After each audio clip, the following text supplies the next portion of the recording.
BBS Telefine kyagenda mu maaso n'ebikujjuko byayo ebyokuweza emyaka 7 nga yemu ku TV ezivuganya mu kulabwa wano mu ggwanga. Kampuni ez'enjawulo zivuddeyo kukwatagana ne BBS Telefine okulaba nga baddiza ku bantu mu bitundu ew'okubeera ebikujjuko bino, era olunaku olw'enkya enteekateeka ya kutojjerera ku kifo ekipya ewa PTC Mitanda ey'e Bulaga. Ivan Mulindwa omu ku bakitunzi ba BBS Telefine olwaleero akwasiddwa ebimu ku bintu ebibalirwamu obukadde n'obukadde bw'ensimbi ebigenda okugabwa nga biweereddwayo kampuni okuli eya Beyongedde Tours and Travel esangibwa ku California Building ku Loom Street, SPC Grain Millers eyennakuwadde ebbira ku luguudo lw'e Sentema wamu n'abatukole property dealers okusinga nga bano bali mu nsonga za kutunda n'okupunta ettaka. BBS Telefine ey'Obwakabaka bwa Buganda ntwala omukisa guno okusima bannaffe aba Tours and Travel abakola ku by'okutambuza abantu. Tugamba katuwegattire wamu tujaguze emyaka gyayo 7 gyewezezza mu saavisi,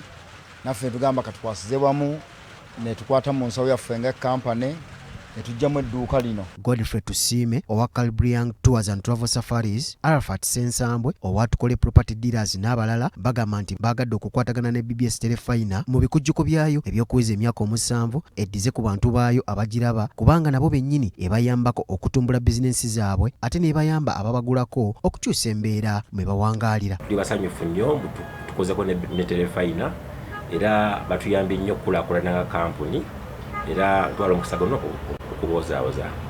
Njagadde okwegatta nabo tuddize ku balabi baffe ku bawagizi baffe nga baweza emyaka 7 gino. Netujja n'ebintu bino okubiwaayo eri BBS Telefine okugiyozaayoza oweza emyaka 7 notutuusaako empeereza ennungi, amawulire ageesigika, pulogulaamu ennungi ezisomesa amawulire agataliiko kyekubira.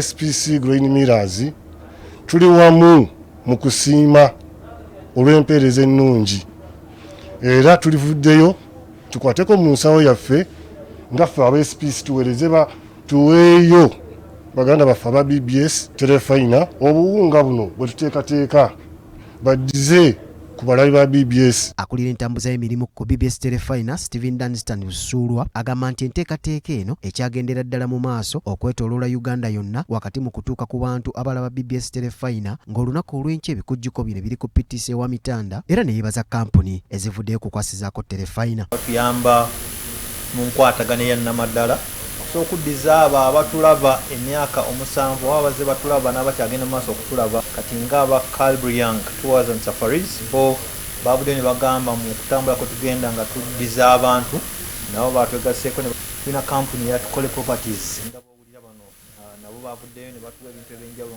ng'ebyo byenjogera ku byakugabira bayiguliriza si byaffe abakozi ate mulimu n'aba SPC Grain Millers bano kampuni nkozi ya kawunga ababuwunga batuwadde kilo ezisoba mu 10 danga abalabi baffe betusinkana mu bifo gye tugenda okujaguza emyaka 7 be bagenda okuwangula ebintu ebyo. Ebintu ebiweereddwayo mulimu jumpers oba esweta, sukaali, obuwunga, ebbaafu, ebidomola, sabbuuni ow'ebitole n'obuwunga n'ebintu ebirala, era bino bye bigenda okugabwa ng'abantu bwe balaba butereevu abamu ku baweereza ba BBS Telefine be beegomba okulabako maaso ku maaso. Mark Jackson Kasule, BBS Telefine ageesigika. Bigenda gabwa